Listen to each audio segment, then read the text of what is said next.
ख़वातीन आज़ाद national bank की खुसूसी marathon transmission में एक मरतबा फिर फ़ारूक हसन आप सबको खुशामदीद कहता है। जनाब सैयद समर हसनैन साहब जो कि एग्जीक्यूटिव डायरेक्टर हैं स्टेट बैंक ऑफ पाकिस्तान में हमारे साथ मौजूद हैं। सर आपसे मैं जानना चाहूँगा, एक तो जो सवाल पूछा था हमारे कॉलर ने उस हवाले से, और चेंजेस आप क्या लेके आए हैं अवाम की सहूलत के लिए इस स्कीम में। शुक्रिया फ़ारूक, बहुत बहुत शुक्रिया। सबसे पहले मैं वो जो सवाल किया गया था उसका जवाब देना चाहूँगा। देखिए, पाकिस्तान में ये पहली मरतबा हुआ है। अब तक पाकिस्तान में ये होता था कि बैंक जब कर्ज़े देते थे तो वो आमदनी देख के कर्ज़े देते थे। पहली मरतबा ऐसा हुआ है वज़ीर आज़म के इस विजन के तहत कि अब बैंक इसको उल्टा कर रहे हैं, यानी वो ये देखते हैं कि आपके अखराजात कितने हैं। अगर आपकी आमदनी बाकायदा नहीं है, और अभी मैं उस एग्जाम्पल की तरफ आऊँगा कि अगर किसी की अपनी दुकान है और उसका फॉर्मल प्रॉपर अगर उसका रिकॉर्ड मौजूद नहीं है, या कोई आदमी रिक्शा चलाता है, तो वो कितना कर्जा ले सकता है। देखें, जो चीज़ बुनियादी तौर पे चाहिए बैंक को वो CNI से ही चाहिए, 2 फ़ोटो तस्वीरें चाहिए। अगर आप कहीं जॉब कर रहे हैं तो सैलरी स्लिप चाहिए, और अगर आप जॉब नहीं कर रहे, फ़र्ज़ करें आपकी कहीं कोई दुकान है, तो जहाँ जिस दुकान में आप काम कर रहे हैं या जिस दुकान से आप कारोबार कर रहे हैं उस दुकान का कुछ किराया अदा करते होंगे, उस किराए की कोई रसीद मालिक मकान के साथ कि कितना किराया अदा करते हैं। आप जो जिस घर में रह रहे हैं अभी किराए के, उस घर का किराया अदा करते होंगे। जो आपके टेलीफोन के बिल्स हैं वो आप अदा करते होंगे, बिजली और या गैस के बिल अदा करते होंगे। बैंक क्या करते, बच्चों की स्कूल की फ़ीस अदा करते हैं। इन तमाम चीज़ों को बैंक मिलाकर ये निकालता है कि आपके इतने अखराजात हैं तो आपकी कितनी आमदनी होनी चाहिए, और उस आमदनी के हिसाब से फिर वो आपकी किस्त बनाता है। मसलन मैं आपको मिसाल दूंगा कि अगर आपकी आमदनी 13,000 रुपये है तो एक ये उसूल है कि अपनी आमदनी का आधा आप या तो किराए के तौर पे देते हैं, और यही चीज़ आप मकान की किस्त के तौर पे दे सकते हैं, तो आप 10 लाख रुपए तक का लोन अवेल कर सकते हैं। अगर आपकी आमदनी 22,000 रुपए तक है तो 11,000 रुपए तक आप किस्त के तौर पे अदा कर सकते हैं। तो इसका मतलब ये है कि 20 लाख रुपए तक का आप लोन ले सकते हैं। सही साहब, एक कॉलर हमारे साथ लाइन पे मौजूद है, बेतहाशा रश है जी कॉलर्स का। 05192155595 पे आप कॉल करके लाइव बात कर सकते हैं इस पैनल से। जी हमारे साथ कौन मौजूद है? अस्सलाम वालेकुम। अस्सलाम वालेकुम सर। वालेकुम अस्सलाम जी, कौन सा बोल रहे हैं? सर मेरा नाम मोहम्मद नासिर है और मैं शोबे के लिहाज से टेलर हूँ, अपारा मार्केट पे काम करता हूँ, मरी का रिहायशी हूँ। ओके जी नासिर साहब, तो मैंने सवाल ये करना है कि मेरी जो आमदनी है वो तकरीबन 25 से 30 हज़ार रुपये है। मेरा अपना कारोबार नहीं है, मेरी अपनी शॉप नहीं है, घर पे भी मैं रेंट पे रहता हूँ। तो मुझे वज़ीर आज़म प्रोग्राम में जो हाउसिंग स्कीम में मुझे लोन मिल सकता है और कितना मिल सकता है, उसका तरीक़ेकार क्या होगा? ठीक है जी, बहुत बहुत शुक्रिया साहब कॉल करने का। सबसे पहले तो वो नेशनल बैंक के करीब से करीब ब्रांच में जाएं और इंशाल्लाह वहाँ पे आपको सही जवाब मिलेगा। ये जो इनकम एस्टिमेशन की बात कर रहे थे समर साहब, इससे भी हमारा बैंक भी इसमें हिस्सा ले रहा है। जैसे स्कूल की फ़ीस है, टेलीफोन का बिल है, जो भी आपके अखराजात हैं उनका हिसाब रख के ये हमारे जो वहाँ के मैनेजर साहब हैं वो आपको इसमें हेल्प करेंगे, और अगर ना करें तो मेरा नंबर तो हाजिर है। सर एक और कॉलर हमारे साथ मौजूद है जी। अस्सलाम वालेकुम। वालेकुम सलाम जी, कौन सा बोल रहे हैं? सर मेरा नाम कैसर है, मैं कहूटा से बात कर रहा हूँ। कैसर कहूटा से, फरमाइए कैसर साहब। सर मेरा पैनल से ये सवाल है कि मुझे 20 लाख का कर्जा चाहिए। मेरी माहाना आमदनी तकरीबन 35,000 है, जिसमें से 20,000 मैं रेंट पे करता हूँ क्योंकि मैं किराए के मकान में रहता हूँ। अगर 20 लाख का कर्जा लूँ तो मेरी माहाना किस्त कितनी होगी? सही, ये समझ साहब आप बता दें, और एक चार्ट भी मेरा ख्याल बना है, प्रोड्यूसर साहब से रिक्वेस्ट करूंगा कि अगर वो भी पीछे स्क्रीन पे वो जी देखें। 20 लाख के ऊपर जो आपकी किस्त बनेगी, महीने की किस्त बनेगी, वो 11,000 रुपये बनेगी। और 11,000 रुपये की किस्त का मतलब यह है कि आपकी आमदनी, जैसे मैंने पहले भी कहा, इससे दुगनी होनी चाहिए। 22,000 जो कि आप खुद बता रहे हैं कि 25,000 है, तो अगर आपकी 22,000 से ज़्यादा की आमदनी है तो आप इस पर बिल्कुल 20 लाख रुपये का कर्ज ले सकते हैं। सही। सर एक सवाल हमारे पास आया सर, ये चार्ट भी इस वक्त आप स्क्रीन पे देख सकते हैं तमाम व्यूअर्स, कि कितना कर्ज आपने लेना हो और उसकी माहाना किस्त कितनी बनेगी। तो आप ये आपकी नॉलेज के लिए, इन्फॉर्मेशन के लिए। हमारे साथ एक कॉलर ने सर सवाल पूछा था, गवर्नर साहब आपसे पूछना चाहूँगा कि मुख्तलिफ अदवार में जो स्कीम्स आती हैं उसमें हमेशा कोई कोटा सिस्टम, कोई लाइक कभी कभार थोड़ा फेवरेटिज्म का भी एक एलिमेंट आ जाता है। तो शिबली साहब आपसे भी ये जानना चाहूँगा कि क्या इस हाउसिंग स्कीम में भी क्या किसी किस्म का कोटा या किसी सेक्टर के लिए स्पेशल प्रिविलेज है? नहीं जी, इसमें देखें ये जो है ये उन लोगों के लिए है जो कि आम तौर पर अपने तय घर नहीं, मकान नहीं ख़रीद सकते।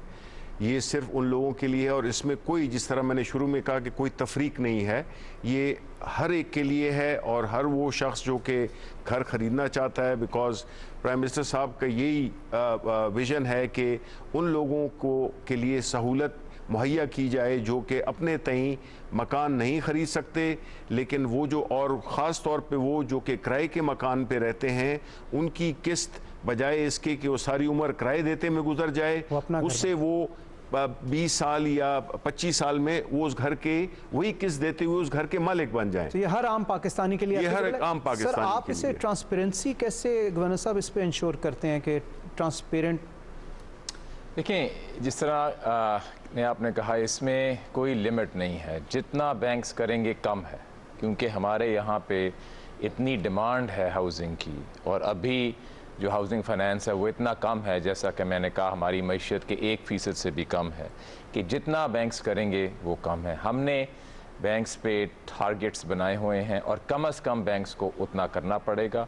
और इसके अलावा अनकरीब हम पब्लिश भी करना शुरू करेंगे कि किस बैंक ने हाउसिंग और कंस्ट्रक्शन फाइनेंस में कितना आगे कर्जे दिए, तो उससे भी लोगों को थोड़ा सा इशारा हो जाएगा कि कौन बैंक ज़्यादा काम कर रहा है और कौन बैंक इसमें कम कर रहा है। और अगर कोई कर्ज़ा लेना चाहता है तो लाजमी नहीं कि सिर्फ़ एक बैंक के पास ही जाए, अगर एक बैंक से उसको सहूलत नहीं मिलती तो वो किसी और बैंक के पास भी जा सकता है। और मैं दोबारा कहूँगा, हमारे पाकिस्तान में 16 दफातर हैं, इनकी लिस्ट हमारी वेबसाइट पे है, वहाँ पे हमने हेल्प डेस्क बनाए हुए हैं जहाँ पे कंप्लेंट आपकी स्टेट बैंक के अफसरान दर्ज करेंगे और फिर उसको फॉलो अप करेंगे, तो इसका ज़रूर फ़ायदा उठाएं। सही, बेतहाशा कॉल्स आ रही हैं जी, और नंबर मैं रिपीट कर रहा हूँ 9215595 051, ये इस्लामाबाद का कोड है, आप डायल कर सकते हैं।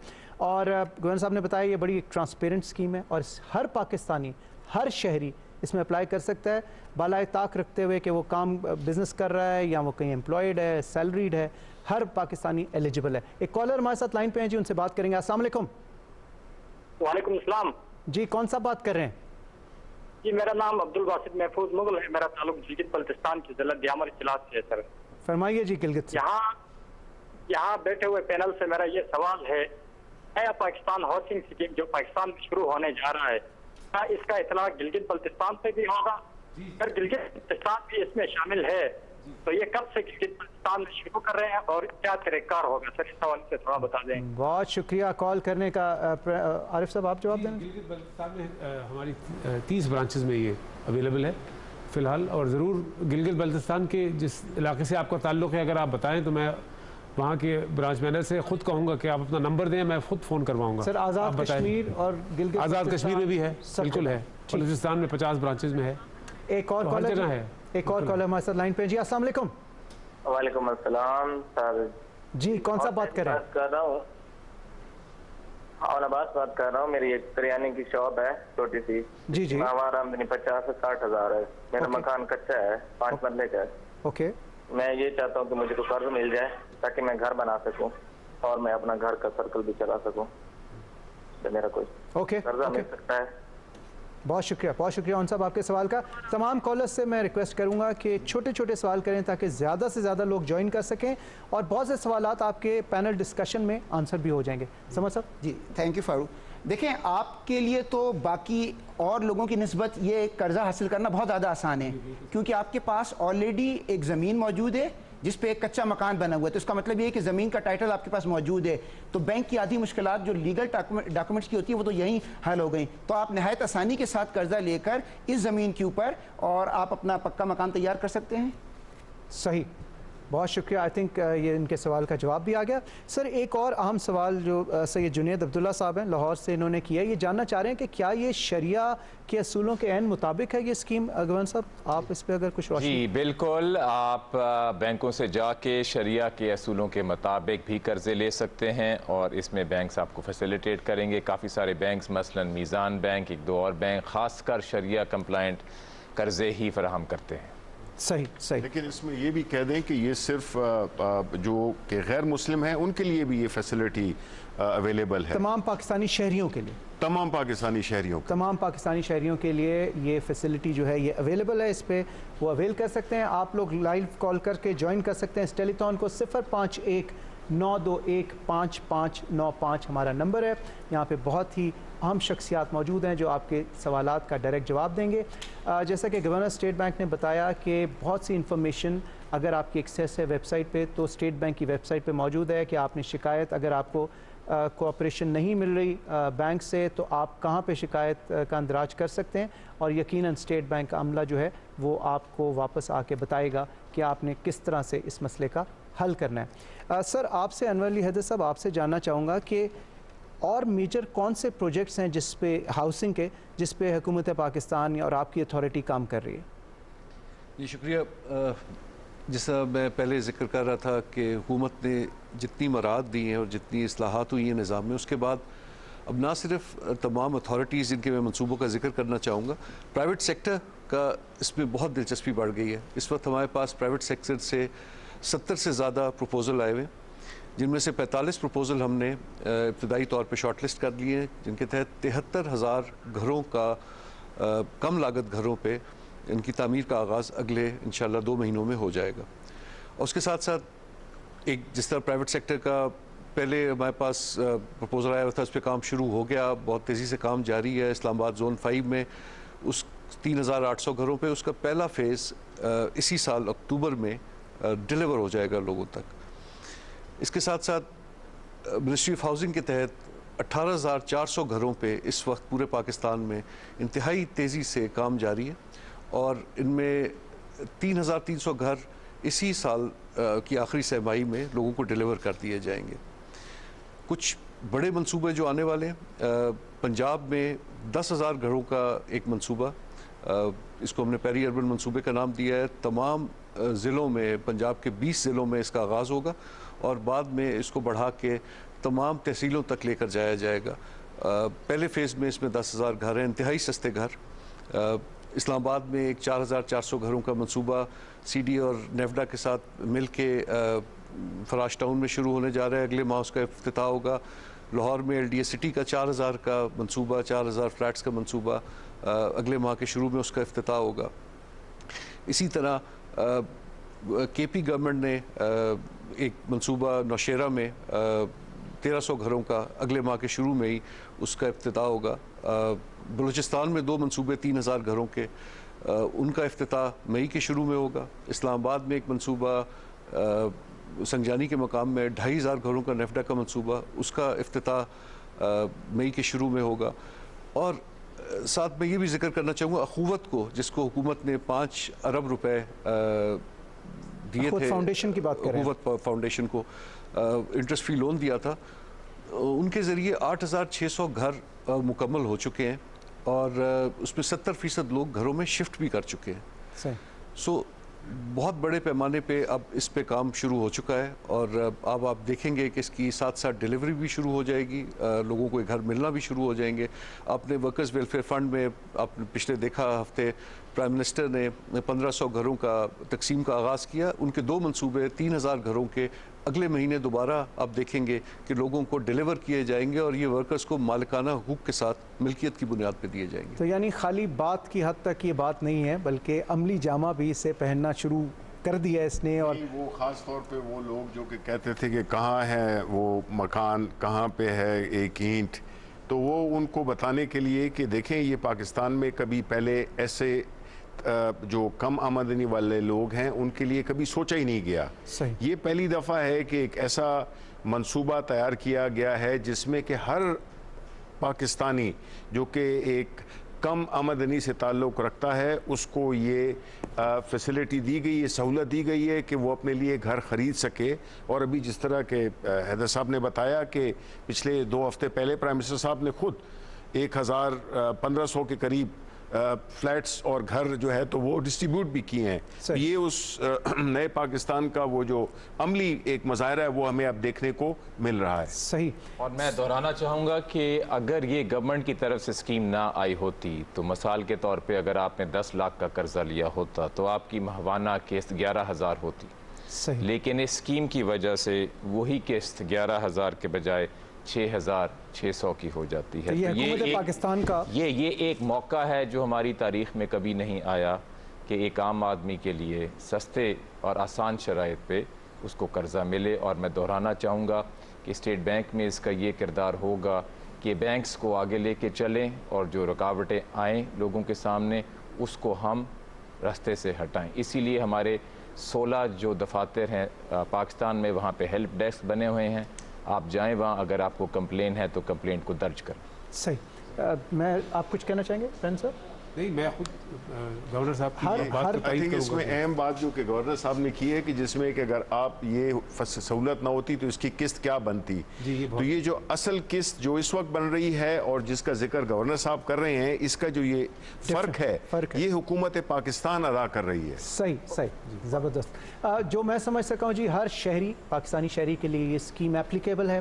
खा आप सैलरीड हों, कहीं जॉब करते हों, नौकरी करते हों, या आप बिजनेसमैन हो, आप इसके लिए अप्लाई कर सकते हैं। बना बनाया घर लेना है या आपने घर बनाने के लिए कर्ज़ा लेना है, तो दोनों के लिए ये कर्ज़ा जो है ये एप्लीकेबल है। मैं ये जानना चाहूँगा समर साहब आपसे कि फ्रीक्वेंटली आस्क्ड क्वेश्चंस, एक FAQs जिसे हम कहते हैं, तो ये किस किस्म के सवालात आपको लोग आते हैं? इस सवाल का जवाब हम आपसे लेंगे, लेकिन वी आर वेरी ऑनर्ड जी, इस वक्त हमारे साथ वज़ीर आज़म इस्लामी जमहूरिया पाकिस्तान जनाब इमरान ख़ान साहब ने नेशनल बैंक की एक खुसूसी टेलीथॉन ज्वाइन की है। हम उन्हें खुशामदीद कहते हैं। Sir, thank you very much. आपकी एक विजन थी, एक ख्वाब था आपका कि हर शहरी, हर पाकिस्तानी शहरी के पास अपनी छत हो, अपना घर हो, और आज वो पाए तकमील पहुँच रहा है ख्वाब। और जिस टीम को आपने ये टास्क दिया था वो टीम यहाँ पर मौजूद है। आप क्या महसूस कर रहे हैं और क्या कहना चाहेंगे? देखें जी, बिस्मिल्लाहिर्रहमानिर्रहीम। सबसे पहले तो ये पाकिस्तान में पहली दफ़ा एक मौका दिया जा रहा है कि वो लोग जो कि तनख्वाहदार हैं, जिनके पास ज़्यादा पैसा नहीं है, कैश नहीं है घर ख़रीदने के लिए, उनको ये मौका दिया जा रहा है कि वो भी एक अपना उनका घर हो। और कैसे हो कि जो वो किराए की किस्तें देते हैं, जो किराए देते हैं अपने घरों का, वही किस्तें बन जाएं और उन कुछ किस्तों की वजह से उनको अपना घर मिल जाए। ये दुनिया के अंदर अमीर मुल्कों में, यूरोप में, अमेरिका में हमेशा लोग बैंकों से पैसे लेके तो अपने घर खरीदते हैं, और वो भी किस्तें दे के अपने घर खरीदते हैं। इसको मॉर्गेज फाइनेंसिंग कहती है। तो पाकिस्तान में इसका कोई रिवाज ही नहीं है। तो ये पहली दफ़ा कोशिश की गई है, और मुझे पूरा एहसास है कि इसमें बड़ी मुश्किलात लोगों को आ रही हैं, क्योंकि पहली दफ़ा है, मुश्किलात तो आनी थी। लेकिन मैं आज ख़ास तौर पे स्टेट बैंक के गवर्नर बैठे हुए रज़ा बाकर, और उस्मानी साहब जो नेशनल बैंक के प्रेसिडेंट हैं वो बैठे हुए हैं।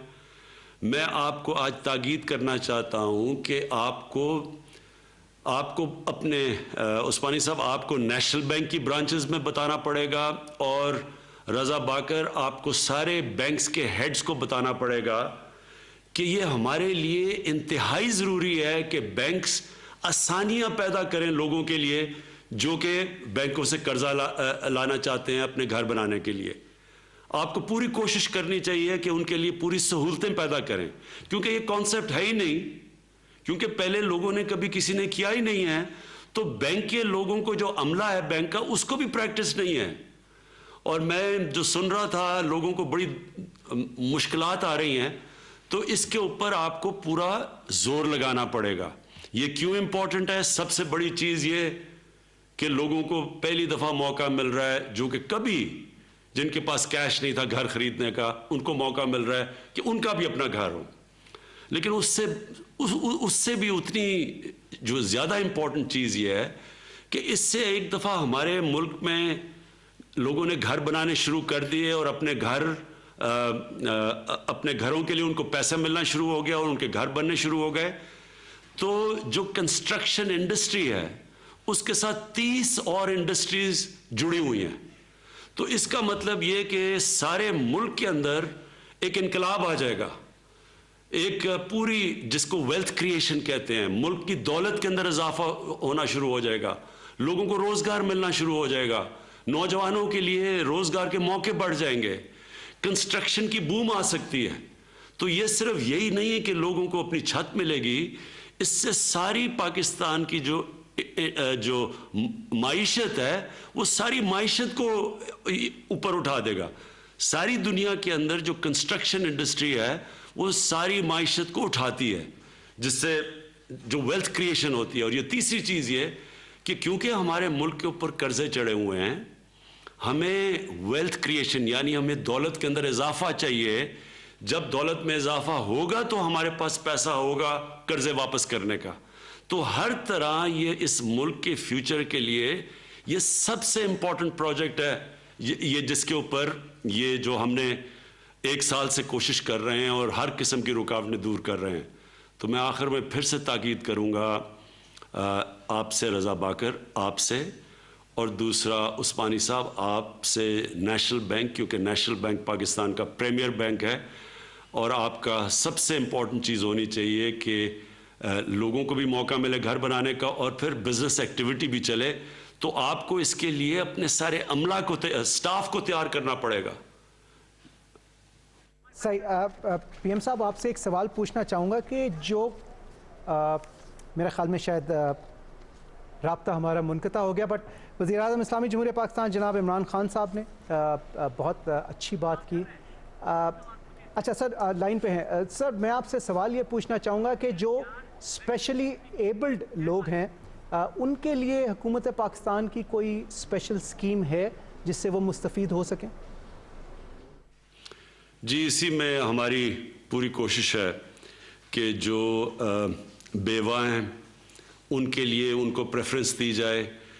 ये जो स्पेशली एबल्ड लोग हैं, आपने बात की, बिल्कुल ये हमारी ज़िम्मेदारी है इस मुल्क की। इनके लिए हम पूरी कोशिश करें कि इनके लिए हम प्रेफरेंस दी जाए, यानी बाकी सारे कमज़ोर तबके की तो मदद करेंगे, लेकिन इस ख़ास तौर पे जो तबका किसी वजह से उनके पास वो सलाहियत नहीं है तो उनकी भी पूरी मदद की जाए। वज़ीर-ए-आज़म इस्लामी जमहूरियत पाकिस्तान जनाब, आपका बहुत बहुत शुक्रिया। इमरान खान साहब, thank you very much for joining us. आपके आने से एक नया वलवला, एक नया जोश आ गया इस स्कीम में, और यकीनन आपने जो दो बहुत इंपॉर्टेंट बातें की, एक तो जो कंप्लेंट्स आ रही हैं या जो मसाइल आ रहे हैं आम शहरियों को, वो यकीनन नहीं आने चाहिए, और उसके लिए स्टेट बैंक को आपने ताकीद की और प्रेसिडेंट नेशनल बैंक को आपने ताकीद की, यकीनन वो इस पर काम करेंगे। और 30 इंडस्ट्रीज़ का आपने जिक्र किया जो एलाइड इंडस्ट्रीज़ हैं, जो कंस्ट्रक्शन के साथ जुड़ी हुई हैं, तो यानी इकॉनमी का पहिया घुमाने में ये बहुत अहम है कि ये स्कीम जो है ये कामयाब हो। समझ साहब, मैं आपसे पीएम साहब के ज्वाइन करने से पहले आपसे जान रहा था कि जो आम सवालात या मसाइल लोगों को पेश आ रहे हैं वो क्या हैं, अब तक स्टेट बैंक में क्या रिकॉर्ड किया गया? शुक्रिया फ़ारूक। इससे पहले मैं ये बात कहना चाहूँगा कि जैसे अभी वज़ीर-ए-आज़म साहब ने भी बात की कि रुकावटें दूर कर दी, वो रुकावटों की जो बात, एक तरफ तो वो घरों के हवाले से, लेकिन फाइनेंसिंग के हवाले से जो रुकावटें दूर की हैं, अगर आप याद दें तो मैं जल्दी से आधे मिनट के अंदर उसको लिस्ट डाउन कर दूं, क्योंकि ये वो चीज़ है जो कि नाज़रीन को मालूम होनी चाहिए। अभी फेडरल कैबिनेट ने इसको अप्रूव किया, 25 मार्च को इसका इंस्ट्रक्शन भी इशू कर दी गई। पहले रिक्वायरमेंट ये थी इस स्कीम के तहत कि आप सिर्फ नया घर ही ले सकते हैं। देखिए, नए घर की अभी सप्लाई आहिस्ता आहिस्ता चूँकि आ रही है, उसमें कुछ वक्त लगेगा, तो 2 साल के लिए ये शर्त मुअत्तल कर दी गई है। तो इसका मतलब ये है कि आप नए घर के अलावा भी ये कर्जा ले सकते हैं। इसके अलावा घर की कीमत जो थी वो बहुत कम महसूस की गई थी, और ये वो फ्रीक्वेंटली आस्क्ड क्वेश्चन था जो कि लोग अक्सर करते थे, तो वो उसके अंदर रकबे को रखा गया है, वो शर्त ख़त्म की गई है। कर्जे की रकम बहुत कम थी, कुछ लोगों ने कहा कि ये इस कर्जे की रकम के अंदर घर नहीं मिल सकते, घर नहीं खरीदे जा सकते, तो वो रकम भी बढ़ा दी गई है इसके अंदर। समझ साहब, मैं आपको यहाँ पे रोकूंगा, सॉरी, एक कॉल है हमारे पास, वो बात करेंगे, फिर यहीं से कंटिन्यू करेंगे। जी अस्सलाम वालेकुम। जी अस्सलाम वालेकुम। वालेकुम अस्सलाम जी, कौन बोल रही हैं? जी सबीन आमिर बोल रही हूँ लाहौर से। जी सबीन, फरमाइए, क्या आप पूछना चाहेंगे? एक्चुअली मुझे लोन के सिलसिले में बात करनी थी कि ये मोस्टली ये होता है कि अभी तक मैंने जब भी ट्राई किया लोन का, सोचा डेफिनेटली एक प्राइवेट जॉब करती हूँ और उसमें ये होता है कि आपकी विश होती है आप घर बना सकें या कुछ, लेकिन इतना लेंथी प्रोसेस होता है, डॉक्यूमेंटेशन रिक्वायर्ड होती है, परसेंटेज इसकी बहुत, इंटरेस्ट रेट बहुत ज़्यादा होता है, और वो एक तो ये लैक ऑफ इंफॉर्मेशन थोड़ी है कि इस प्रोजेक्ट के बारे में हमें इंफॉर्मेशन होनी चाहिए कि इसमें क्या चेंज है। दूसरा ये कि प्राइवेट जॉब करते हुए जॉब स्टेबिलिटी का भी इशू होता है, इसमें क्या फ्लेक्सिबिलिटी आप इन लोगों ने रखी है, उसके बारे में मैं थोड़ा सा जानना। ठीक है जी, एक और सवाल ले लेंगे। बहुत शुक्रिया मोहतरमा आपका कॉल करने का। जी अगले कॉलर हमारे साथ लाइन पे। अस्सलाम वालेकुम। जी जी, कौन सा बात करें? जी अल्ताफ बात कर रहा हूँ मैं, डिग्री में तो खास सिंध से। जी जी अल्ताफ साहब फरमाइए, क्या कहना चाहेंगे? जी ये एक मैं कहना चाहूँगा कि अच्छा इनिशिएटिव है गवर्नमेंट की तरफ से, और मैंने अपना केस पुट अप किया था, वो स्मूथली प्रोसेस हो गया है थ्रू मीज़ान बैंक फाइनल स्टेजेस में। बस ये 2 चीज़ें थी जिनमें प्रॉब्लम आई थी। एक तो वो जो क्लास सी के कंप्लीशन सर्टिफिकेट होना चाहिए प्रॉपर्टी का, दूसरा ये कि प्रॉपर्टी न्यू हो बिल्कुल, मतलब फर्स्ट रजिस्ट्रेशन, उसके हवाले से काफ़ी जो है ना प्रॉब्लम फेस करनी पड़ी थी ढूंढने में। अल्हम्दुलिल्लाह वो फाइनल हो गया। सही, चलें, बहुत शुक्रिया, आपने अपना एक्सपीरियंस शेयर किया। आपके अभी कमेंट पे हम बात करेंगे। जी समझ साहब। जी, जैसे बिल्कुल इन कॉलर्स ने हमारे कहा कि वो उसी वजह से लोन रखा हुआ था क्योंकि उसमें नए होने की शर्त मौजूद थी, वो जैसी शर्त ख़त्म हो गई है अब उनको मिल सकता है। हम ये बात कर रहे थे कि पहले एक रिक्वायरमेंट ये भी थी कि घर का भी रकबा था और उसके ऊपर कवर्ड एरिया की भी रिक्वायरमेंट थी ओवर एंड अबव दैट, जिसकी वजह से बुनियादी मुश्किल ये पेश आ रही थी कि अगर किसी ने अपना घर बनाया हुआ है और कुछ एक्सपेंशन करना चाहता है, ग्राउंड फ्लोर बना हुआ है, वो ऊपर बनाना चाहते हैं, वो नहीं बना सकता था। अब ये शर्त भी इसके अंदर दूर कर दी गई है। एक और मैं बताऊंगा जो सहूलत की गई है अभी बिल्कुल, वो ये था कि जैसे कुछ लोग रिटायरमेंट के करीब पहुंचते थे और उनकी रिटायरमेंट में से फॉर एग्जांपल 8 या 9 साल रह गए थे, तो पहले एक रिक्वायरमेंट ये वो करती थी कि 10 साल से कम का लोन नहीं मिलेगा। अब ये शर्त भी ख़त्म कर दी गई, अब 5 साल तक का लोन भी मिल सकता है। और सबसे अहम बात जो है वो एक नई कैटेगरी इंट्रोड्यूस की गई है। देखें, अब तक तो लोग बैंकों के पास जाते थे, लेकिन अब ये सहूलत भी दे दी गई है कि जो माइक्रो फाइनेंस बैंक्स हैं, और चूंकि माइक्रो फाइनेंस बैंक्स ऐसे हैं जो कि इन किस्म के इलाकों के अंदर उनकी शाखें मौजूद हैं, उनको भी इजाज़त दे दी गई है। और इसमें हुकूमत पाकिस्तान ने बहुत ज़्यादा सब्सिडी बर्दाश्त की है। जैसे गवर्नर साहब ने भी कहा था, सेनेटर शिबली साहब ने भी कहा है कि जो फ़र्क है वो हुकूमत बर्दाश्त कर रही है, ये फ़र्क कितना है अगले 10 साल में, ये 35 अरब का वो फ़र्क है जो हुकूमत पाकिस्तान सब्सिडी के तौर पर बर्दाश्त करेगी ताकि ये मुहिम आगे से आगे चल सके। आम शहरी के लिए, आम पाकिस्तानी के लिए ये स्कीम क्योंकि बनाई गई है और इसी वजह से जैसे आपने कहा कि हुकूमत पाकिस्तान पूरी तरह इस स्कीम को ऑन कर रही है। एक अवेयरनेस के हवाले से मोहतरमा ने सवाल पूछा था जिन्होंने इससे पहले कॉल किया था, वो बिल्कुल जो सबीन लाहौर से जिन्होंने फ़ोन किया था सर, तो उसमें मेरा ख्याल है ये सारे जितने भी आपके कॉलर्स होंगे उसका एक बुनियादी जो वो एक कॉमन वो है वो यही है कि बैंक्स जो है तो डॉक्यूमेंटेशन और इसमें प्रोसेसेस बहुत लंबा, तो उस सिलसिले में अगर आप कुछ हमें बता दें या जो भी आपके कॉलर्स हैं तो उससे ज़रा आसानी हो जाएगी। देखिए, मैं बताना चाहूँगा कि जो डॉक्यूमेंटेशन रिक्वायरमेंट है और वो किसी एक बैंक पर नहीं है, वो तमाम पर स्टैंडर्डाइज कर दी गई है। कोई बैंक आपसे इससे ज़्यादा नहीं मांग सकता। और मैं दोबारा दोहराता हूँ वो चीज़ें क्या क्या हैं। आपका शनाख्ती कार्ड मांगेगा, आपके 2 तस्वीरें मांगेगा, आपका अगर कहीं जॉब कर रहे हैं चाहे सरकारी या प्राइवेट तो आपकी सैलरी स्लिप मांगेगा। अगर आप जॉब नहीं कर रहे, किसी जगह पर आपकी अपना कोई कारोबार है, दुकान है, तो वो उस दुकान का किराए का एक स्लिप मांगेगा, कितना किराया अदा करते हैं, आपका अपने घर का किराया कितना आप अदा करते हैं जहाँ अभी आप रह रहे हैं वो, और मुख्तलिफ किस्म के बिल्स वगैरह हैं उसकी मालूमात करेगा और उसकी बुनियाद के ऊपर वो कर्जे को प्रोसेस कर देगा। देखिए, पहले जो इन्होंने सवाल किया था ये मुश्किलात यकीनन पेश आ रही थी क्योंकि पहले इनफॉर्मल इनकम को आज से पहले पाकिस्तान में कभी रिकॉग्नाइज नहीं किया गया था। वो पहली मरतबा पाकिस्तान में ऐसा हुआ है कि बैंकों को स्टेट बैंक ने इजाज़त दे दी है कि अगर आपकी बाकायदा आमदनी मौजूद नहीं है तब भी बैंक उसकी बुनियाद के ऊपर आपकी आमदनी और अखराजात की बुनियाद पर आपको कर्जा दे सकते हैं। दूसरा ये मैं वजाहत कर दूं कि जो वज़ीर आज़म साहब कह रहे थे कि हमने क्या करना है कि बैंकिंग इंडस्ट्री एक नए अंदाज से काम करे जो पहले नहीं हुआ था, क्योंकि हमारे माजी में बैंकों ने इसमें ज़्यादा फैसिलिटेशन नहीं दी। तो 2 एक बड़ी अहम चीज़ें हैं। एक ये कि हमने पहली दफ़ा अपनी तारीख़ में बैंक्स पे ये लागू टारगेट्स किए हैं कि उनको इस साल के आखिर तक अपने सारे कर्ज़ों का 5% हिस्सा जो है हाउसिंग और कंस्ट्रक्शन में देना होगा, जिससे मॉर्गेजेस भी शामिल हैं। पहले कभी ऐसा मैंडेटरी टारगेट नहीं दिया गया। ये एक पहली चीज़।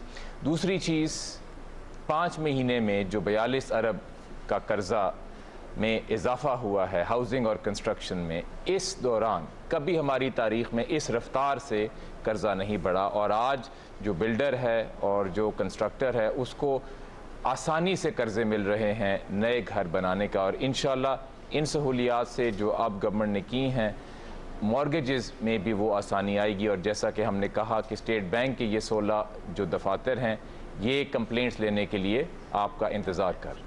सही, एक सवाल कॉलर हमारे साथ लाइन पे आरिफ साहब, मैं उसके बाद आपके पास आता हूँ। जी अस्सलाम वालेकुम, कौन बात कर रहे हैं? अस्सलाम वालेकुम जी, राजा जैद दनियाल बात कर रहा हूँ जी, खन्ना डाक इस्लामाबाद से। जी राज साहब फरमाइए। मेरी गुजारिश ये थी कि सबसे पहले जो ये कर्जों के हवाले से आप बात कर रहे हैं जी, ये दही इलाकों में किसी किस्म का कोई प्रोग्राम में शामिल नहीं किया गया है, दही इलाके को भी प्रोग्राम में शामिल करें। ठीक है। हमारा दही इलाका यूनियन कुंसल तमैर है, चिरा है, किरपा है, ये सियाला है, बरकाऊ, जितने भी हमारे दही इलाके इनको शामिल नहीं किया गया, प्लीज इनको शामिल किया गया। ओके। सेकेंडली ये है कि हम जद्दी पुश्ती जी काफ़ी नस्लों से यहाँ दही इलाके में रह रहे हैं, यहाँ सीडीए का कोई अमल दखल नहीं है और हमें हमारे मीटर जो है वो बंद किए हुए हैं, जानबूझ के बंद किए हुए हैं। हमें इंतहाई परेशानी है कि हम यहाँ के रैशी हैं और जद्दी पुश्ती हमारे गांव हैं और गांव में के हम रैशी हैं और हमारे मीटर नहीं लग रहे, हम किसी सोसाइटी में नहीं रह रहे, ना ही किसी बहुत शुक्रिया आपका सवाल करने का राय साहब। एक और कॉलर हमारे साथ लाइन पे हैं, उनसे बात करेंगे। जी अस्सलाम वालेकुम। वालेकुम सलाम सर। जी कौन सा बात कर रहे हैं? सर मैं इमरान शेख बात कर रहा हूँ सकरन से। जी जी इमरान साहब फरमाइए। सर मैंने इसलिए कॉल की थी कि मैं भी जो है ना अपने ख्वाहिशमंद था, वजीर आजम की जो नई स्कीम आई, नया पाकिस्तान हाउसिंग स्कीम के हवाले से आपको एक मसला पेश करना चाह रहा था। जी जी फरमाइए। मैं इधर मकामी बैंक गया, मेरा अकाउंट है मिजान बैंक में। ओके। मैं एक छोटा सा जनरल स्टोर चलाता हूँ, मेरी फैमिली में दो बेटियां हैं, एक बेटा है, एक बीवी है मेरी जी, और हम लोग गालिबन 8-10 साल किराए के मकान में रह रहे हैं। ओके। तो उस हवाले से मुझे मकान के लिए परेशानी थी, तो मैं निज़ाम बैंक गया नया पाकिस्तान हाउसिंग स्कीम के हवाले से फॉर्म लेने। जी। तो जनाब वहाँ के मैनेजर ने मुझे मायूस किया बहुत और कहा कि जनाब इसके अंदर बहुत पेचीदगियाँ हैं, आप अप्लाई नहीं कर सकते। तो मैंने कहा जनाब इसके टर्म ऑफ कंडीशन मुझे बता दें, अगर मैं लूँगा तो मैं अप्लाई कर लूँगा। तो उन्होंने कहा जनाब इसके लिए जो पहली बात तो सरकारी मुलाजिम नहीं होना चाहिए, दूसरी बात अपना जाती घर नहीं होना चाहिए। मैंने कहा दोनों ही चीज मेरे पास नहीं है, तो मैं अहल हूँ। तो उन मैनेजर साहब ने मुझसे कहा कि जनाब आप बाद में आइएगा, अभी मैं बिजी हूँ। हालांकि वो कोई मतलब इतने बिजी भी नहीं थे और मतलब कोई रिस्पॉन्स नहीं दिया मुझे। अच्छा सही इमरान साहब बहुत शुक्रिया, आपकी शिकायत नोट कर ली गई है और इस हवाले से बात करेंगे। पहले राज साहब ने जी जो कॉल किया गवर्नर साहब, वो इस्लामाबाद के नवाही इलाकों की बात कर रहे हैं, बाराकऊ और सिहाला। वो कह रहे हैं जी वहाँ पे ये स्कीम एप्लीकेबल नहीं है, तो वो भी तो पाकिस्तान का हिस्सा है, तो इस बारे में आप जी ये देखें, ये स्कीम सारे पाकिस्तान के लिए है और कहीं भी घर हो जहाँ पे ज़मीन का टाइटल क्लियर हो तो इससे लोग फ़ायदा उठा सकते हैं और जहाँ भी उनको कोई बैंक की ब्रांच हो वहाँ पे जाके वो ऐसा एक लोन ले सकते हैं। ज़मीन का टाइटल क्लियर होना चाहिए, ज़मीन का तो टाइटल क्लियर होना चाहिए क्योंकि उसी की बेसिस पे बैंक कर्जा देता है। बाहर के ममालिक में भी ऐसे ही होता है, तो ये कोई नई चीज़ नहीं है। और बहुत सारे लोगों के पास ज़मीन पहले से ही होती है, उस पर वो एक नया मकान बनाना चाहते हैं। पहले बैंकों से कर्जा लेना मुश्किल था और उसके जो दाम थे, जो शराइत थी, वो ज़्यादा थी, जैसा कि मैंने वजाहत की। अब उसकी जो मावाना किस्त है वो तकरीबन आधी हो गई है और सिर्फ इसीलिए हुई है क्योंकि हुकूमत ने ये सब्सिडी दी है।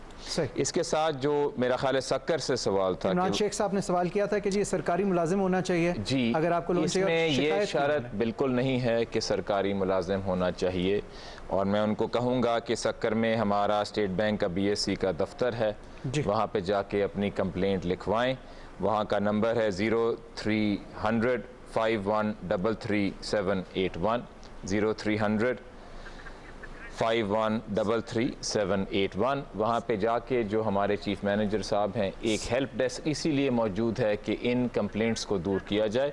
लेकिन सब के लिए ये मैं बताना चाहता हूँ, इसमें कोई शर्त नहीं है कि आपको सरकारी मुलाजिम होना हो। सर ये सकरंड से कॉल थी गवर्नर साहब, सॉरी। अच्छा तसिया ये ज़िला नवाबशाह में ये है जगह सकरंड।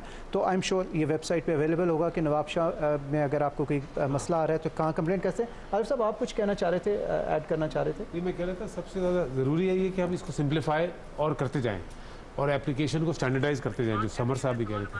और इन लोगों ने हमारे साथ काम करके ये कंडीशन रखी है कि 30 दिन के अंदर अंदर इसका सोल्यूशन होना है। जब एप्लीकेशन कंप्लीट हो जाएगी तो सबसे ज़्यादा दिक्कत उनको कंप्लीशन में हो रही है लोगों को। अगर कंप्लीशन एक दफ़ा हो जाएगी तो 30 दिन का वायदा है और तो मॉनिटर करते हैं रेगुलरली और समर साहब हमसे रोज़ पूछते रहते हैं। और मैं साथ ये भी बता दूं कि अगर अपनी ज़मीन ना हो तो आप फिर भी कर्जा ले सकते हैं। अगर आप कोई ज़मीन खरीदने जा रहे हैं तो आप फिर भी उसका कर्जा ले सकते हैं। सही। और इमरान शेख साहब ने सर शिकायत की बात की तो आपने तो अपना मोबाइल नंबर दे दिया। मैंने तो मोबाइल नंबर स्क्रीन पे हम फ्लैश कर रहे हैं कि अगर नेशनल बैंक में आप अप्लाई करते हैं, आपको कोई भी मसला आता है, कोई तंगी होती है तो आप डायरेक्टली प्रेसिडेंट नेशनल बैंक को आप अप्रोच कर सकते हैं। समझ साहब, एक कॉलर को शामिल करेंगे, उसके बाद मैं आपके साथ हूँ। जी अस्सलाम वालेकुम। वालेकुम अस्सलाम। जी कौन सा बोल रहे हैं? रफीक बात कर रहा हूँ सर, बलोचिस्तान से। जी रफीक भाई फरमाइए, क्या कहना चाहेंगे? ये पूछना था मुझे कि ये कर्जा देने को जो अख्तियार है ये बैंक के पास है या कि हुकूमत का ये जो अथॉरिटी है इसके पास है? क्योंकि अगर बैंक के पास है तो फिर तो ये स्कीम कामयाब होती नजर नहीं आ रही, क्योंकि बैंक तो किसी बैंक का क्या वास्ता है किसी गरीब शहरी से, या गरीब शहरी को क्यों कर्जा देगा? बैंक का तो अपना तरीकाकार है। हमने जब भी दरखास्त दिया तो अभी तक हमें किसी ने बताया नहीं। बैंक वाले से जब भी जाते हैं तो वो कोई ना कोई मसला डाल देते हैं। रफीक साहब आपके कमेंट का जवाब अभी लेते हैं। आरिफ साहब आप कुछ नहीं, मैं इसलिए कहूँगा कि ये पहले दिक्कत थी, गवर्नर साहब ने भी कहा, लोगों ने कहा कि बहुत स्कीम पहले नहीं थी। अब जो स्कीम्स है और हमारे पास जो टारगेट्स हैं बैंक की मॉनिटर कर रहे हैं परफॉर्मेंस, और हम लोग बहुत ज़्यादा हेल्प करने को तैयार हैं, इसलिए आपको ये दिक्कतें अब मौजूद नहीं होंगी। और आप प्लीज़ नेशनल बैंक की किसी भी ब्रांच में तशरीफ़ लाएं जो आपके घर के पास हो, या कोयटा में रहते हैं आप? कहाँ? ये बलूचिस्तान से, इन्होंने इलाके का नाम नहीं बताया अपने। इलाके का नाम रफीक साहब थे। रफीक साहब आपको प्लीज़ ज़रूरी है कि आप ये नेशनल बैंक की किसी भी ब्रांच में तशरीफ़ लाएं, और ये ज़रूर आपको महसूस नहीं होगा कि बैंक नहीं देना चाह रहा, बिल्कुल देना चाह रहा है। और अगर कोई आपको शिकायत हो, प्रॉब्लम आए, तो आप मोबाइल नंबर पे आप प्रेसिडेंट साहब को डायरेक्टली मैसेज कर सकते हैं। और आपने पूछा अथॉरिटी किसके पास है सैंक्शन करने की, हुकूमत के पास है या बैंक के पास है? तो वो ये अथॉरिटी जी बैंक के पास है। कर्जा बैंक ने ही देना है और बैंक ने ही फैसला करना है कि उनको कर्जा जब देंगे तो आया उनको वापस भी मिलेगा कि नहीं। लेकिन हुकूमत इसमें बड़ी मदद कर रही है कि अगर कर्जे में कोई डिफ़ॉल्ट आती है तो कुछ हद तक हुकूमत उसकी रिस्क गारंटी भी दे रही है। ये एक स्कीम का बड़ा अहम हिस्सा है। सेंटर साहब आप बुनियादी तौर पे जो बलूचिस्तान से हमारे कॉलर थे रफ़ीक साहब, उनका बड़ा अहम सवाल था।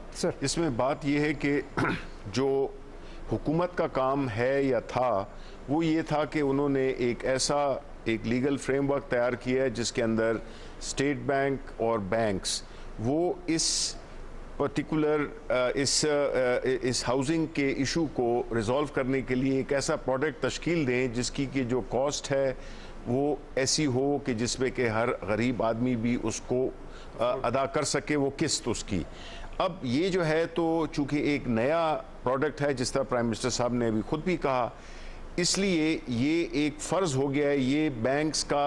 अब ये कोई वो नहीं है कि इख्तियार नहीं है कि वो कहें कि जी हम ये लोन नहीं देते, यानी वो अपनी जो भी अपनी जो डॉक्यूमेंटेशन है, जो भी उसकी कार्रवाई है वो करेंगे। लेकिन ये अब एक नया प्रोडक्ट के तौर पे सामने आया है जिसमें कि हुकूमत सब्सिडाइज कर रही है रेट्स को, और जो बैंक्स हैं वो एक बुनियादी जितने भी उसके लवाजमात हैं उसको पूरा करने के लिए अपना रोल अदा करेंगे। तो अभी ये अगेन जिस तरह मैंने कहा कि अब ये बैंक्स पे डिपेंड करता है कि वो किस हद तक इसको कामयाब बनाते हैं और किस तरह से उन लोगों के लिए, क्योंकि बैंक्स के लिए भी ये एक अच्छा बिजनेस है, क्योंकि जो उनकी जो मुनाफा है उसमें हुकूमत उनकी मदद कर रही है कि वो ये जो सस्ते लोन दे रहे हैं तो उसके जो फ़र्क है वो हुकूमत पाकिस्तान दे रही है। तो इसलिए ये जो है तो आपका हक बनता है। और ये एक प्रोडक्ट इंट्रोड्यूस किया गया है जिसमें कि आप ज़रूर पूरे एतमाद के साथ बैंक्स में जाके और जो भी उनकी शराइत हैं जो कि बहुत ही कम है उसको आप पूरा करें और इसके बेनिफिट कर सकते हैं। सही, इस पे मजीद बात भी करेंगे, लेकिन एक कॉलर को शामिल करेंगे। जी अस्सलाम वालेकुम। जी वालेकुम सलाम। जी कौन सा बोल रहे हैं? नुमान अली बात कर रहा हूँ जी, इस्लामाबाद से। जी नुमान साहब फरमाइए।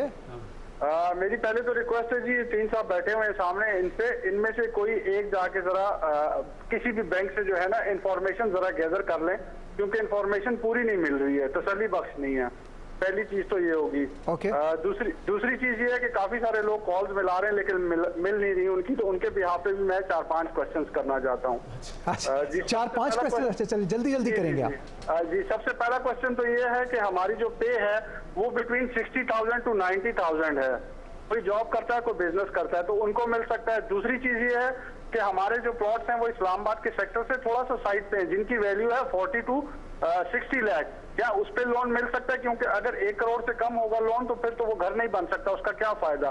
तीसरी चीज ये है कि जो हम लोग हमारा ID कार्ड है उसको मेन इनको रखना चाहिए, क्योंकि डॉक्यूमेंटेशन जितनी वो ज्यादा मांगेंगे उतना ज्यादा मुश्किल होता जाएगा ये चीज।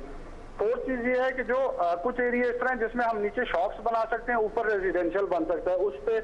और फिफ्थ जो मेन क्वेश्चन है वो ये, इन केस ऑफ डेथ, क्योंकि हमारे जो बच्चे हैं वो तो छोटे हैं, क्या वो इस चीज को फिर सफर करेंगे, बेयर करेंगे, इसको किस तरह से लोग हैंडल करेंगे? बहुत शुक्रिया आपने साहब काफ़ी सारे सवाल पूछ लिए और बड़े पर्टिनेंट आपने सवालात नुमान साहब पूछे। तो समर साहब आप जवाब देना चाहेंगे? जी, सबसे पहले तो मैं जवाब ये देना चाहूँगा कि आप बिल्कुल 1 करोड़ तक का, जैसे कि अभी रिवीजन जब ये तब्दीली की गई है उसके बाद आप 1 करोड़ रुपए तक का भी लोन ले सकते हैं।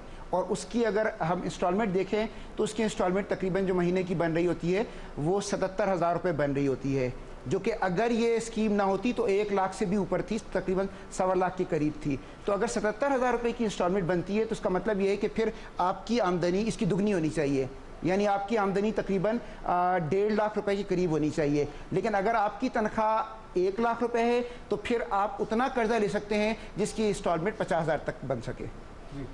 सही। और इसके अलावा सर उन्होंने पूछा कि अगर रेजिडेंशियल और कमर्शियल टाइप को बनाना चाहें, अगर के नीचे दुकान बना लें, ऊपर देखें, इस सवाल का मैं जवाब दूंगी। बुनियादी तौर पर इसका मकसद ये है कि जिनके पास अभी छत मौजूद नहीं है उनके सरों पर छत आ जाए। तो सबसे पहली स्कीम के अंदर प्रेफरेंस जो है वो घरों के लिए है।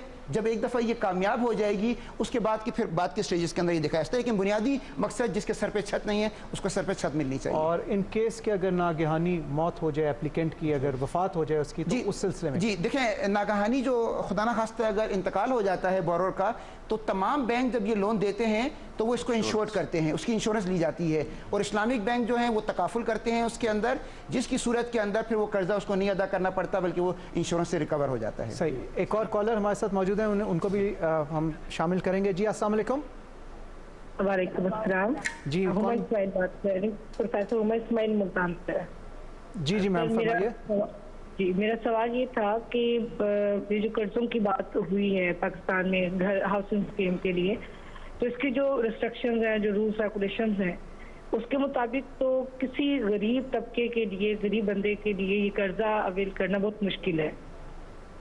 मतलब मेरा बहुत ज़्यादा सर्कल है, लोगों में उठना बैठना है। मेरे मुताबिक तो कोई ऐसा बंदा नहीं है जो इन पूरे शराइत पर पूरा उतरे। क्योंकि पाकिस्तान में क्योंकि आपको जायदाद पहले जमा करवानी है, उसके नोट्स मतलब जो आपके पास कागजात हैं वो आपको देने हैं, उसके बाद ही वो हमें कर्जा दिया जाता है। जी मैडम। जो बेचारा है ही गरीब, तो वो कौन से कागजात जमा करवाए, या लो आमदन है तभी तो वो कर्जा ले रहे हैं। तो गरीब बंदे को इसमें क्या फायदा है, वो हमारी समझ में तो प्रोसेस नहीं आया। मैडम ये आपकी ऑब्जर्वेशन है और यकीनन वैलिड ऑब्जर्वेशन होगी, इसके बारे में हम बात करते हैं समर साहब से। जी समर साहब। Thank you Farooq sir. देखिए मोहतरमा, आपने जो बात कही ज़रा देखिए, मैं दोहराता हूँ कि क्या क्या चीज़ें हैं, वो क्या कागजात हैं जो आप कह रहे हैं कि एक आम आदमी के पास या गरीब आदमी के पास मुमकिन नहीं है। क्या CNIC मुमकिन नहीं है? CNIC उसके पास होता है। तस्वीरें वो भी मुमकिन है। अगर जॉब करता है तो उसका सैलरी का स्लिप कोई ना कोई आती होगी, और अगर जॉब नहीं करता और वो कोई दुकान उसकी है तो उस दुकान का वो किराया अदा करता होगा, कुछ ना कुछ किराया ज़रूर अदा करता है। अभी जिस घर में रह रहे हैं उसका वो भी किराए पे है क्योंकि उसका अपना घर नहीं है, तो उसका जिसको किराया अदा कर रहा होता है उससे कागज़ पर लिखवा देना कि कितना किराया लिया जा रहा है। फिर वो जिस घर में किराए में रह रहे, आजकल सब ने अपने अपने जो मीटर्स अलग कर लिए हैं, उसका बिजली का कुछ ना कुछ बिल आ रहा होता है। टेलीफोन आजकल मोबाइल फ़ोन, आज इस स्कीम के अंदर की खूबी भी है कि बैंकों ने मोबाइल कंपनियों के साथ मिलकर जो मोबाइल का टॉपअप किया जाता है उसकी बुनियाद पे वो डिटरमिन कर रहे होते हैं कि इसका किस तरीके से स्पेंडिंग पैटर्न है। तो ये वो सब की सब चीज़ें हैं जो कि एक हर आदमी के पास मुयस्सर होंगी। आप इसकी बुनियाद पे बैंक लोन अप्रूव कर देगा। बाकी जहाँ तक जो आप बात कर रही हैं कि घर के वो कागजात या लैंड टाइटल क्लियर होना, वो तो उस स्टेज पे आता है कि जब डिसबर्समेंट की जा रही हो, लेकिन अप्रूवल की स्टेज पे इनमें से किसी चीज़ की जरूरत नहीं है। घरेलू मुलाजिम अगर कोई है जिसकी सैलरी स्लिप नहीं है, मतलब वैलिडेटेड, उसकी भी वजाहत कर दूं, चौकीदार है या ड्राइवर है। ये बड़ी अच्छी बात की आपने।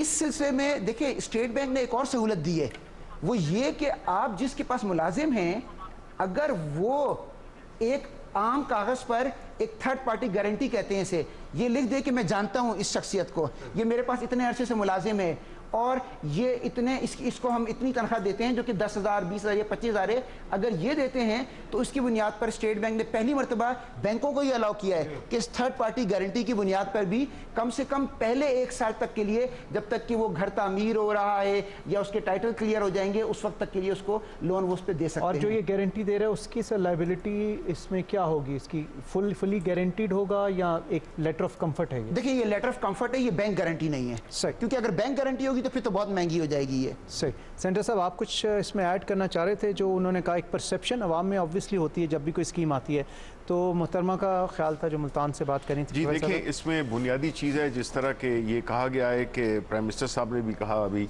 कि जो इसमें मुश्किलात और वो थोड़ी ताख़ीर आएगी। हालांकि हमारे बैंक्स ने एक ऐसा सिस्टम वज़ा किया है जिससे कि ये मुश्किलात नहीं आएंगी। आप जब बैंक जाएंगे, आपको लोग आपका ताउन करेंगे और वो आपको पूरा समझाएंगे। ये इसी को जहन में रखते हुए कि गरीब लोग जिनके पास न तो उनके पास बैलेंस शीट होती है, न उनके पास कोई टाइटल्स होते हैं या उनके पास कोई घरों के कागजात होते हैं, ये मकसद उसी को जहन में रख के तो बनाया गया है कि जिसमें कि कम से कम कागज़ आपको ज़रूरी होंगे। और जिस तरह के ज़िक्र किया गया, जितने जो शनाख्ती कार्ड है, तस्वीरें हैं, या उस दुकान या उस जगह जहाँ पे आप नौकरी करते हैं उनसे जो भी आपकी तनख्वाह का एक सर्टिफिकेट सा, ये एक बुनियादी चीज़ें हैं। बिकॉज का मकसद यही है कि ज़ाहिर है कि किस्त तो देनी है, चाहे बहुत ही कम है, लेकिन किस्त देनी है। और वो किस्त जो है तो उनके जो माहाना किराए जो वो दे रहे हैं उससे भी कई सूरतों में कम होगी। सही। अच्छा जी, हमारे साथ इस वक्त टेलीथॉन में ज्वाइन करेंगे, ये कॉल करने की कोशिश कर रहे थे लेकिन मिल नहीं पा रही थी क्योंकि ऑब्वियसली स्विच बोर्ड बिजी होगा, तो इन्होंने डायरेक्ट नंबर पे कॉल किए यहाँ पे एक्सचेंज में स्विच बोर्ड पे। और आबाद के ये चेयरमैन हैं जी बख्शी साहब, all Pakistan builders and developers association के ये शामिल होना चाह रहे हैं। जी अस्सलाम वालेकुम बख्शी साहब, क्या कहना चाहेंगे आप? वालेकुम अस्सलाम। सबसे पहले मैं इमरान खान और पूरी टीम को भरपूर मुबारकबाद चाहूँगा कि जिन्होंने पाकिस्तान में पहली बार उस तबके के लिए सोचा जो पहले मकान और इसमें इतनी आसानियाँ पेश इसमें डाल दी हैं कि अब वो यकीनन वो हकीकत बनने जा रहा है, जिस पे हम कहते हैं कि 0% पे अखवत के जरिए फाइनेंसिंग। कुछ चीज़ें मैं बताना चाहूँगा। 3% पे फाइनेंसिंग, 5% पे फाइनेंसिंग, 7% पे फाइनेंसिंग, जो कि आज से 6 महीने पहले 15% पे होती थी। इसी तरह फेडरल ग्रांट, हर मकान से पहले 3 मकान से 1 लाख रुपए की ग्रांट। पाकिस्तान में डेवलपर को कभी भी फाइनेंस मिलता नहीं था, इसीलिए वो कभी ये कम लागत के मकान बनाता नहीं था। अब ये डेवलपर फाइनेंस भी आसान कर दिया गया है। इसी तरह ट्रांसफर ऑफ प्रॉपर्टी पे जो ड्यूटीज कम करके कहीं 5% की, कहीं 8% की, 2% कर दी गई है, ताकि लोग अपना मकान खरीद सकें, या जो बेच के अपने 2 बच्चों में बांटना चाहते हैं तो वो मकान बेच के 2 मकान ले सकें। सही, बहुत बहुत शुक्रिया, आपने कॉल किया। साबिक चेयरमैन थे ये जी आबाद के। और ख़वातीन और हज़रात, वक्त हमारे पास बहुत महदूद था, हमने कोशिश की ज़्यादा से ज़्यादा कॉलर्स को इसमें शामिल कर सकें। एक पॉइंट जो बहुत इंपॉर्टेंट है वो ये है, गवर्नर साहब आपसे भी रिक्वेस्ट करूँगा, जो अक्सर कॉलर्स ने कहा कि जो कंप्लेंट रेजोल्यूशन और कंप्लेंट मैनेजमेंट सिस्टम है स्टेट बैंक में, वो बड़ा प्रोएक्टिव और एफिशिएंट होना चाहिए, ताकि अगर किसी को कोई तकलीफ़ हो रही है इस स्कीम के हसूल में, वो शिकायत करे और उसका अजाला भी उसी हवाले से किया जाए। मैं आप कंक्लूड करना चाहूँगा। कंक्लूजन से पहले मैं चाहूँगा अगर कंक्लूडिंग रिमार्क्स ले लूँ। गवर्नर साहब आप। जी देखें, आपके कुछ कॉलर्स ने यह सवाल किया कि भाई आया एक बैंक क्यों कर्जा देगा, ख़ासकर एक आम आदमी को क्यों कर्जा देगा जब पहले उसने कभी आम आदमी को कर्जा नहीं दिया। और इस सवाल में ये वज़न है क्योंकि माजी में ऐसा ही हुआ कि बैंक्स ने यहाँ पे ज़्यादा तवज्जो नहीं दी, लेकिन अब प्राइम मिनिस्टर साहब की विज़न के मुताबिक एक नया दौर आ रहा है। और मेरी सबसे दरख्वास्त ये होगी कि ये जो नया दौर आ रहा है इसको आप आजमाएं। 2 वजूहात हैं कि स्टेट बैंक जो कि रेगुलेटर है उसको उम्मीद है कि बैंक्स इसमें अब आपकी मदद करेंगे। पहली चीज़ ये है कि कंस्ट्रक्शन और हाउसिंग के फाइनेंस पे हमने मैंडेटरी टारगेट्स लगाए हुए हैं, यानी कि बैंकों को कुछ कर्जे देने के लिए अपने टारगेट्स मीट करने हैं।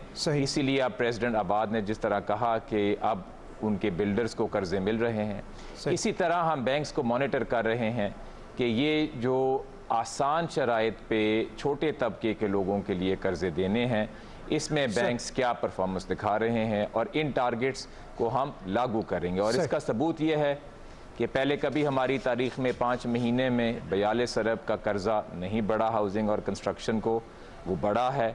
और जो तकरीबन 40 बिलियन की जो एप्लीकेशंस आई हैं इनको हम मॉनिटर कर रहे हैं और जो हमारे 16 दफातर हैं उसकी जो कंप्लेंट्स में जो डैशबोर्ड बन रहा है वो रोज़ मुझ तक भी पहुंचता है कि क्या कंप्लेंट्स की रेजोल्यूशन रही है। तो मैं दावत दूंगा कि इस नए सिस्टम को आजमाएं और स्टेट बैंक आपकी मदद करेगा कि बैंक से अब आपको एक नया रवैया मिले। Thank you sir. उस्मानी साहब आप क्या कहना चाहेंगे? बिल्कुल सही गवर्नर साहब ने कहा, ये स्कीम थोड़ी इवॉल्व होएगी, जैसे आपने भी कहा शिबली साहब, थोड़ी दिक्कतें हैं, शुरू में दिक्कतें हैं, इंशाल्लाह इसको आहिस्ता आहिस्ता इंप्रूव करते जा रहे हैं। हमने ये किया है कि हर ब्रांच का आपस में मुकाबला करा दिया और वो एक ब्रांच को टारगेट दिया है, हर ब्रांच को टारगेट दिया, वो एक दूसरे को उनको हम इनाम दे रहे हैं जो ज़्यादा कर्जे करेगा। तो कंपटीशन की आहिस्ता आहिस्ता ये मैं बहुत आई एम वेरी होपफुल कि इंशाल्लाह ये आगे चलेगा। और अगर आपको कोई शिकायतें हों तो उसको रिमूव करेंगे और उसको स्कीम को और मज़ीद इम्प्रूव करने की गुंजाइश सही।